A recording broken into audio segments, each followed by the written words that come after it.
예, 3차 남북 정상회담을 나흘 앞두고 남북이 바쁘게 움직이는 모습입니다. 오늘 오전 개성에서는 남북 공동연락사무소가 문을 열고 판문점에서는 정상회담 세부 일정을 의논하는 실무협의가 열립니다. 네, 문재인 대통령은 이번 남북 정상회담의 목표를 북미 대화 촉진과 남북 관계 발전이라고 밝혔습니다. 관련 내용 박원곤 한동대 국제지역학 교수, 이물출 경남대 극동문제연구소 교수와 함께 짚어보도록 하겠습니다. 네, 안녕하십니까? 안녕하세요. 어서 오십시오.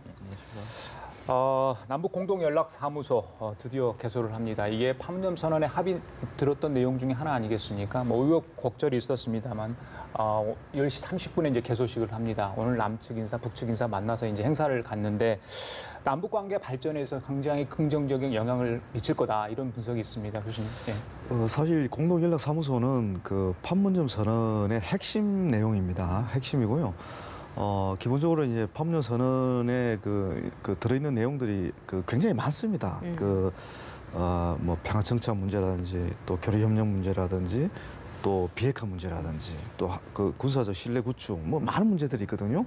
이 문제들을 이 합의 이행을 좀 빠르게 하기 위해서는 남북 간에 좀 더 긴밀하게 이렇게 협의를 해야 되는데 지금까지는 따로 있다 보니까 시간도 걸리고 뭐 이러다 보니까 굉장히 비효율적이었거든요. 그래서 이제는 아예 남북 간 당국자가 한 건물 안에서 이런 현안들을 수시로 협의를 하고 이행 속도를 높이는 데 이제 초점이 있는 거고요. 예. 또 이 부분 관련해서 이제 가장 중요한 포인트는 여기서 이제 그치는 게 아니라 결국 서울과 평양에 상주 대표부를 상호 교환 설치하는 거 이게 핵심이거든요. 그러니까 이걸 위한 하나의 디딤돌인 거고 어떻든 이 빠른 시간 안에 이제 연락사무소가 정상적으로 작동이 되고 평양과 서울에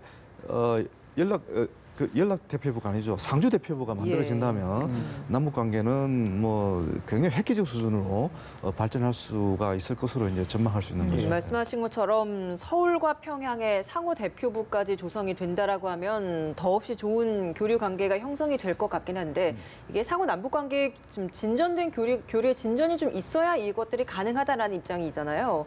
어느 정도의 진전이 있어야 이게 가능할 거라 보십니까? 뭐 어저께 우리 문 대통령도 명확하게 얘기를 했죠. 남북 관계의 진전은 결국 북한 비핵화 문제랑 같이 갈 수밖에 없다. 네. 더 적극적으로 속도를 내고 싶더라도 뭐 일정한 한계가 있다라고 얘기를 했고요. 저도 뭐 이물철 교수님 말씀에 다 동의가 됩니다. 예. 이 부분은 굉장히 중요하고 특히 저는 위기 관리 측면에서도 이것이 굉장히 획기적인 남북한에 이전에 없었던 일종의 새로운 기제와 조치다라고 생각을 합니다. 예. 물론 이제 군 통신선이 복구가 돼서 이제 동해서에 군 통신선이 있긴 하고 또 정상 간에 한 라인이 있는데 한 번도 아직은 작동을 하지 않았죠. 근데 이번에 우리 하는 공동연락사무소는 24시간 365일 상주를 한다라는 게 의미가 있고요. 특히 대표가 차관급이니까 물론 차관급이 계속 상주를 하지는 않습니다만 혹시라도 남북 간에 어떤 오인이나 오해에 의해서 그런 어떤 위기가 조성되는 군사적인 충돌의 가능성이 있다면 바로 그 자리에서 협의가 되는 상황이기 때문에 뭐 그것만으로도 저는 충분히 의미가 있다라고 생각이 됩니다. 예. 오늘 남북 관계 중요한 회의들이 많은데 남북이 나흘 앞으로 다가온 평양 남북 정상회담 준비를 위한 실무 협의에 들어갔습니다. 네, 이와 관련해서 취재 기자 연결해서 상황 살펴보고 대담 이어가도록 하겠습니다. 성승환 기자. 네, 예정대로라면 실무 협의는 조금 전 판문점에서 시작이 됐을 것으로 보입니다. 우리 쪽 실무 대표단은 오늘 아침 일찍 판문점으로 출발을 했는데요. 김상균 국정원 2차장, 그리고 청와대 윤건영 국정기획상황실장, 권혁기 춘추관장, 그리고 최병일 경호본부장 이렇게 4명이 참석을 했습니다. 오늘 협의에서는 문재인 대통령의 방북 방식을 비롯해서 18일부터 20일까지 사흘간의 세부 일정 등이 논의가 될 것으로 알려졌습니다. 특히 문 대통령이 북한 김정은 국무위원장과 어떤 일정을 함께 소화할지가 관심입니다. 남북 정상의 경우와 의전에 대한 논의와 함께 정확한 방북단 규모 역시 이번 실무협의 후에 윤곽이 잡힐 것으로 보입니다. 앞서 청와대는 국회의장단과 여야 5당 대표 등 정계 인사들의 방북 동행을 요청을 했고 기업인들을 방북단에 포함하겠다는 의사를 밝힌 바가 있습니다. 따라서 이번 실무협의 결과를 토대로 문 대통령과 함께 평양을 찾을 정계, 재계, 문화계 등 각계 인사들의 명단이 확정이 될 것으로 예상됩니다. 아울러 정상회담 현장 소식을 전달할 동행 취재진의 규모와 취재 방식 등에 대해서도 남북 간의 조율이 이루어질 전망입니다. 지금까지 청와대에서 전해드렸습니다. 예, 취재 기자의 보도처럼 오늘 남북 정상회담 실무 협의가 지금 열리고 있는데요. 실무 협의에서 주로 어떤 내용들이 오갈지 물론 이 의전, 그렇죠, 경호, 보도 관련 얘기가 지난번에 1, 2차 남북 정상회담의 상황을 비춰봤을 때 이런 내용이 오갈 것 같습니다만 어떤 점들이 주로 좀 다뤄질 것으로 예상하세요? 그 방금 말씀하신 이제 경호 의전 문제는 뭐 가장 기본적인 거요. 그리고 이제 이동 경로도 결정이 돼야 될 겁니다. 그러겠죠. 과연 어떤 식으로 어떤 수단에 의해서 어떤 통로로 이제 이동하실 건지. 지난 그 2007년 같은 경우는 이제 어떤 그 노무현 대통령이 이제 걸어서 가셨죠. 구서 분계선을 넘은 그런 것도 있거든요. 예. 그런 것도 있고 이제 구체적인 일정이 이제 아마 또 주요 현안이 될 것 같습니다. 2박 3일인데 과연 뭐 이제 오찬 만찬은 어떻게 하고 어떤 그 회담은 어떻게 하고 또 어디를 방문하고 뭐 이런 일정들이 이제 구체적으로 협의가 돼야 되는데 네. 판문점에서 지난 1차 남북 정상회담 때는 뭐 도보다리 산책하는 그런 장면도 있었고 예. 이번에도 아무래도 좀 남북 정상 간의 이제 신뢰를 더욱 이제 돈독하게 하면서 또 평화의 의지, 또 비핵화의 의지를 좀 더 극적으로 보여주는 그런 장면들도 연출할 필요성이 저는 있다고 보여지거든요. 예, 예. 그래서 이제 그런 내용들이 아마 이제 구체적으로 오늘 논의가 될 것 같고요. 이동 경로와 관련해서도 사실 이제 저도 상당히 궁금한 부분들이 많은데 이제 비행기로 갈지, 예. 자동차로 갈지, 아니면 뭐 기차로 갈 수도 있는 거거든요. 경의선 기차를 이용할 수도 있고, 물론 그게 이제 좀 속도가 좀 느리기 때문에 뭐 그런 부분도 있는데 아마 오늘 이제 그래도 시간이 없기 때문에. 이런 구체적인 내용들이 합의가 돼서 예. 뭐 오후쯤에는 발표가 되지 않을까 그렇게 예상을 합니다. 뭐 이런 의전적인 부분 이외에도 의제 이런 것들도 좀 합의가 되는 부분도 좀 있을 것 같기는 한데 4일밖에 남지 않은 상황에서 이렇게 실무회담이 열렸기 때문에 좀 촉박하지 않냐라는 이야기도 있더라고요. 예, 그렇습니다. 좀 우려되는 부분이 없지 않아 있지요. 왜냐하면 우리가 이제 1차 남북 정상회담 때 준비했던 것을 아마 상기하시면 알 텐데 그때만 해도 의전, 경호 그런 문제를 갖고 수차례 지금 계속 사전 실무회담이 예. 있었고요. 그리고 원래 그 정상 간의 이런 상호 방문이라든지 정상회담은 최소 3개월, 6개월까지도 준비를 합니다. 그리고 대부분 한 90% 의제 관련돼서는 거의 다 결정을 해서 상호 간에 뭐 발표문이 있으면 발표문 문구까지 거의 만든 상태로 사실상 만나서는 이제 최종적으로 한 5%, 10% 정상이 결정해야 되는 것만 결정하고 가야 예. 되거든요. 근데 지금까지 알려진 거는 뭐 혹시 뭐 물밑에서 어떤 접촉이 있었는지는 모르겠지만 구체적인 내용들이 나오지는 않죠. 그래서 저는 더군다나 다른 것도 다 중요하지만 의제 측면에서 특히 두 가지 의제죠. 이제 남북 관계 북핵 의제인데 얼마만큼 남북 간에 지금 사전 상의가 됐는지 그것이 이번 3차 남북 정상회담의 성패 여부를 가르는 관건이다라고 생각이 됩니다. 예. 이 부분과 관련해서는 예. 제가 좀 보완 설명을 하고 싶은데요. 지난번에 이제 특사단이 방북을 했지 않습니까?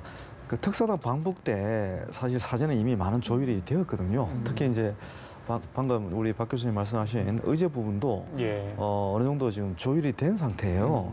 그래서 이번 오늘 이제 실무회담에서는 의제 부분은 뭐 추가적으로 의논이 더 안 될 것 같고요. 특히 또 어제 이제 그 밤샘 회의가 있었죠. 예. 군사 분야. 네, 그 새벽까지 부분이 있었죠. 이제 마지막 의제 조율 과정이었다고 보시면 되고요.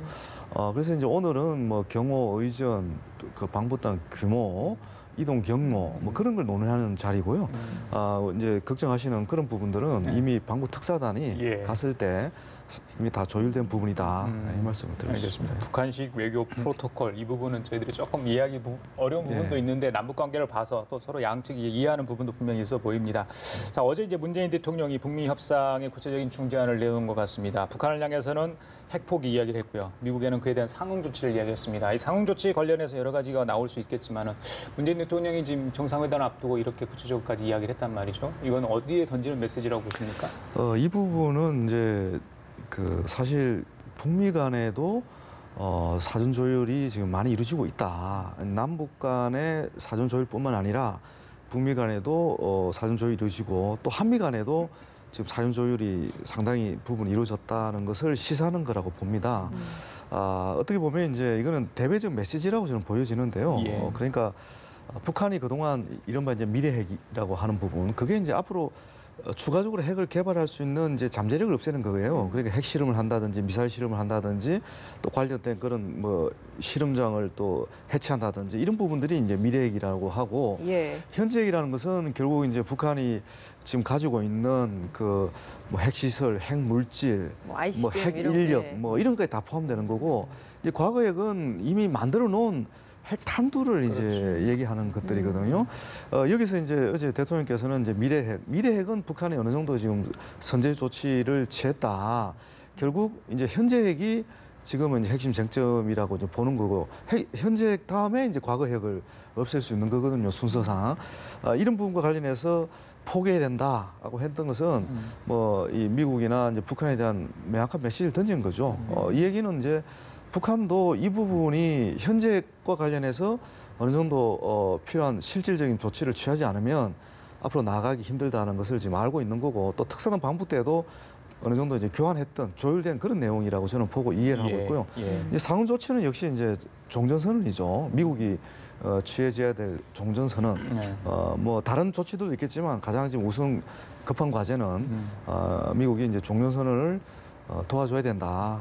그래야 이게 북미 간의 비핵화 프로세스가 앞으로 나아갈 수 있다. 뭐 그런 메시지를 던진 거라고 해석할 수가 뭐 있죠. 이런 부분도 미국과 일정 부분 합의를 이뤘다라고 보시는 거죠? 합의까지라기보다는 이제 목표를 공유하고 있는 거죠. 목표를. 그래서 이제 이번 정상회담에 가서 이 목표와 관련해서 보다 이제 실질적인 북한의 어떤 조치를 이끌어내는 게 이제 굉장히 중요한 목표고. 예. 사실 이번 정상회담에서 남북 정상 간의 이 북한의 실질적인 비핵화 조치가 합의가 되어도 우리 대통령께서 이걸 공개적으로 발표는 안 할 수도 있습니다. 왜냐하면 그런 미국과 또 조율을 해야 되는 부분이 있어서 그렇지만 이 부분은 남북한이 상당히 공유하는 부분이고 또 한미 간에도 지금 계속 논의가 이루어지고 있는 부분이고 그리고 또 북미 간에도 직간접적으로 지금 소통되고 있다고 저는 알고 있거든요. 그렇지만 이제 이게 합의되었다. 북한은 구체적으로 현재를 포기하기로 했다. 뭐 이렇게 얘기하기는 좀 아닌 거. 지금 협상 과정이니까 그죠? 지금 과정이다 이렇게 보시면 되는 거죠. 알겠습니다. 뭐 핵 문제는 북미 간에 해결해야 되는 것이 가장 중요한 것 같은데 아무래도 군사적인 남북 간의 군사 대치 관계에 있기 때문에 이런 남북 간의 군사 문제에 대해서는 남북 간에서 해결해야 되는 거거든요. 이런 부분에 대해서는 이번 회담에서 좀 어느 정도 좀 조율이 될까요? 뭐 어제 그 정의용 실장이 또 얘기를 했고요. 그리고 오늘 새벽까지 조금 더 보도에 나온 것처럼 이제 군사 실무 회담이 있었습니다. 저는 이번 3차 남북 정상회담에서 어떻게 보면 실질적인 성과를 도출할 수 있는 분야는 결국 군사적인 긴장 완화다라고 생각이 됩니다.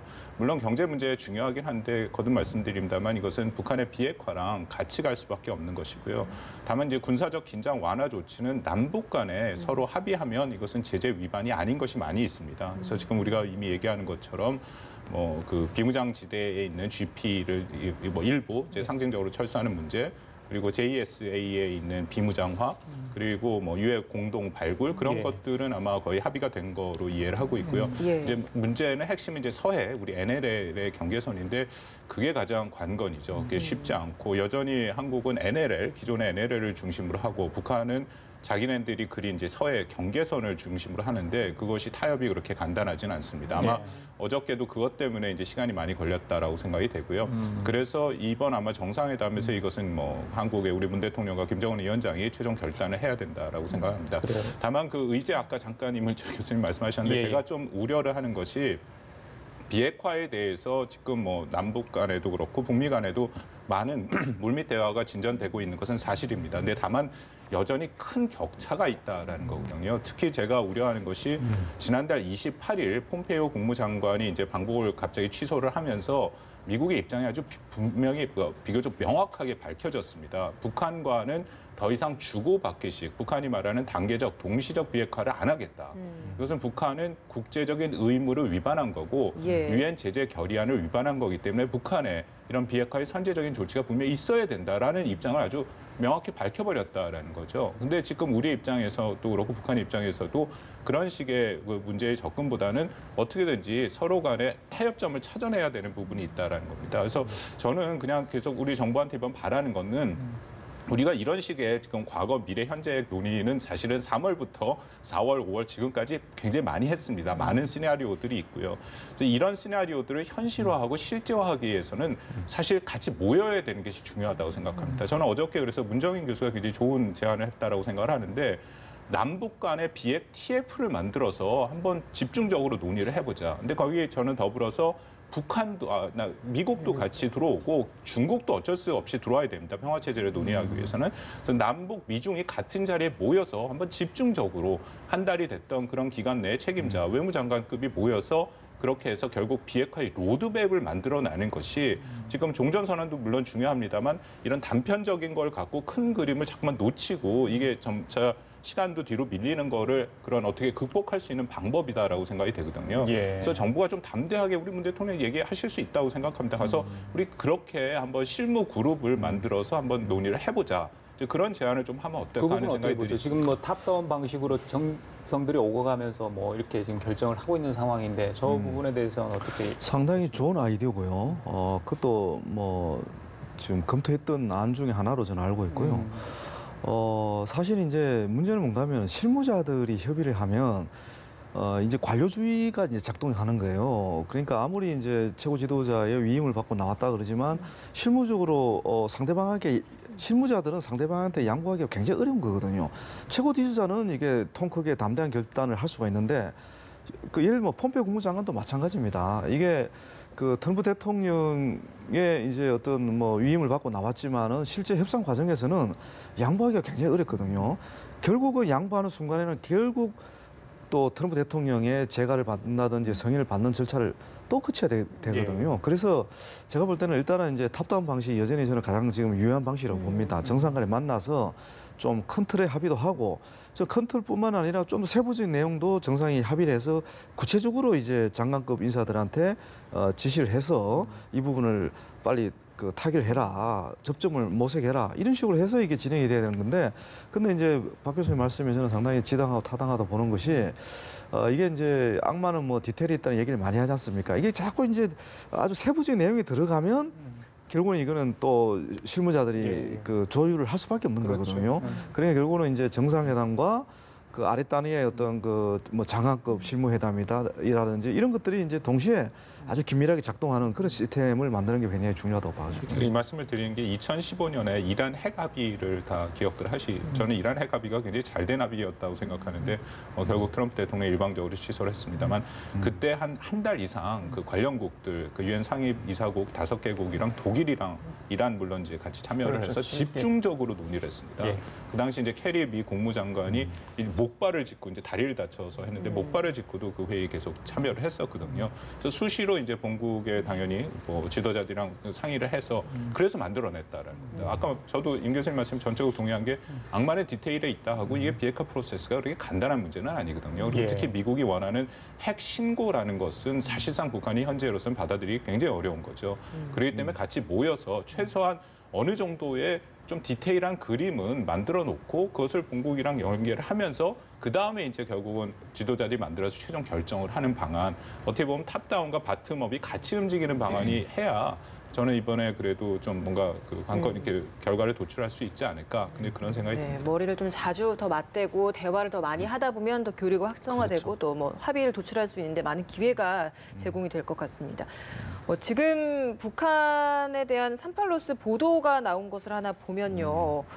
이동식 발사 차량 관련 구조물을 완전히 해체하는 작업에 돌입한 것 같다라는 이야기가 나왔어요. 근데 궁금한 것이 사실 ICBM에 대한 뭐 관련 구조물이긴 합니다만 ICBM은 아니거든요. 이게 구조물을 해체했다는 게 어떤 의미가 있는 겁니까?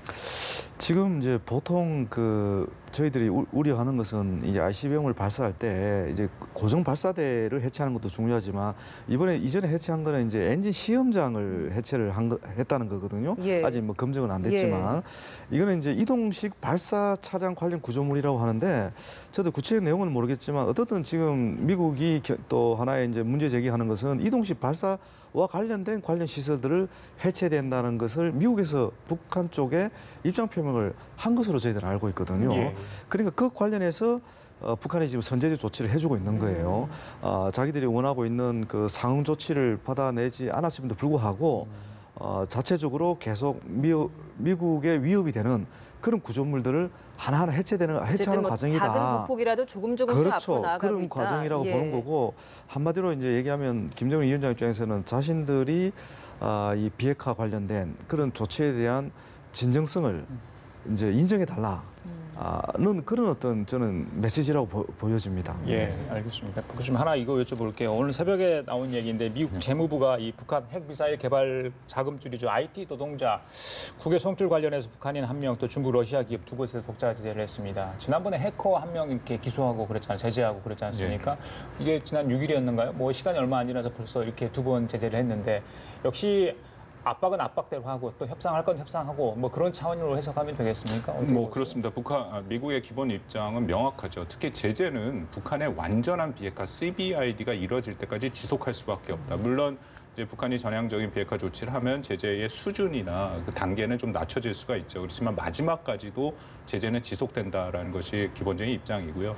더군다나 지금 사실 미국이 북한을 어떻게 비핵화 유인을 하거나 압박을 할 수 있는 유일한 방법은 지금 제재밖에 없습니다. 나머지 군사적인 옵션은 사실상 사용하기 어렵고요. 그런 상황에서 북한으로 하여금 전향적인 비핵화 조치를 이루기 위해서는 결국 제재를 계속 해야 되고요. 또 미국의 고민 하나가 지금 미중 관계가 갈등에 이제 본격적으로 되고 또 뭐 지금 어려운 상황이기 때문에 그 제재의 대오가 좀 흐트러질 수 있는 부분이 분명히 있거든요. 러시아 예. 같은 경우에 제재 완화를 공개적으로 지금 요구를 하고 있고. 국제단에 대한 던지는 신호일 수도 있겠네요. 그렇죠. 그래서 예. 이제 제재는 그렇게 완화할 수 없다라는 예, 거고요. 그래서 아마 지금 이제 3차 남북 정상회담이 그런 의미에서 저도 굉장히 중요하다고 생각되는데 뭔가 돌파구를 마련을 해서 예. 이제 대화의 동력을 다시 유지를 해야 되는데 만약 예. 그것이 어려워진다면은 미국은 제재를 강화할 가능성이 충분히 있습니다. 근데 알겠습니다. 하나 또 궁금한 것이 이게 북미 회담도 지금 계속 진행이 되려고 조율 중이라고 이야기를 했는데 그리고 앞서서 이제 구조물을 해체했기 때문에 한 발 한 발 작은 부폭이라도 나아가고 있다라고 이야기를 했잖아요. 북측은 그런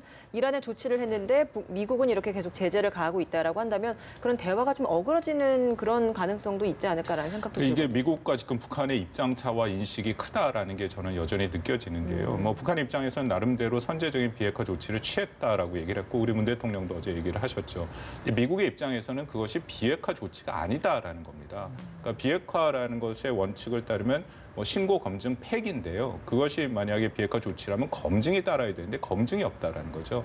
그리고 하나하나의 그런 어떤 조치들은 의미가 있을지 모르지만 큰 비핵화의 로드맵에서 그것이 어디에 위치하느냐에 따라서 의미가 부여되는 것이지 그냥 분절적으로 단절적으로 하는 것은 미국 입장에서는 일종의 보여주기시다, 예. 보여주기식이다 그런 이제 비판이 좀 있는 상황이거든요. 그래서 그 예. 간격을 좀 좁힐 필요가 있다고 예, 생각합니다. 그 부분을 조금 제가 그 다른 의견을 제시를 해야 될 것 같은데 물론 이건 이제 박 교수님 의견은 아닙니다. 미국이 그렇게 보고 있다는 건데 그 비핵화 프로세스라는 것이 분명히 이제 신고부터 시작해서 검증 뭐 해체 이런 이렇게 가는 게 정상적인 경로인 거는 분명한데 지금 북한은 비핵화를 위한 사전 조치, 예비 조치를 지금 하고 있는 거거든요.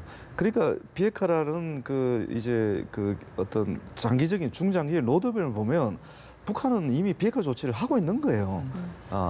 그게 지금 사실상의 비핵화 조치를 하고 있는 거거든요. 예. 근데 이제 실질적이고 제도적인 조치가 신고부터 시작이 된다. 이렇게 이제 보는 거거든요. 바라보는 예, 구체적인 보는 이제 거죠. 시각이 예, 좀 다를 수도 그렇지만은 있겠네요. 그렇지만 이거는 뭐 아주 현실적으로 예. 보면 북한은 이미 비핵화를 위한 사전 조치를 지금 취하고 있다. 이렇게 알겠습니다. 평가하는 게 맞습니다. 지금까지 박원근 한동대 국제지역학 교수, 이물출 경남대 국동문제연구소 교수와 함께 얘기 나눠봤습니다. 두 분 말씀 고맙습니다. 감사합니다. 감사합니다.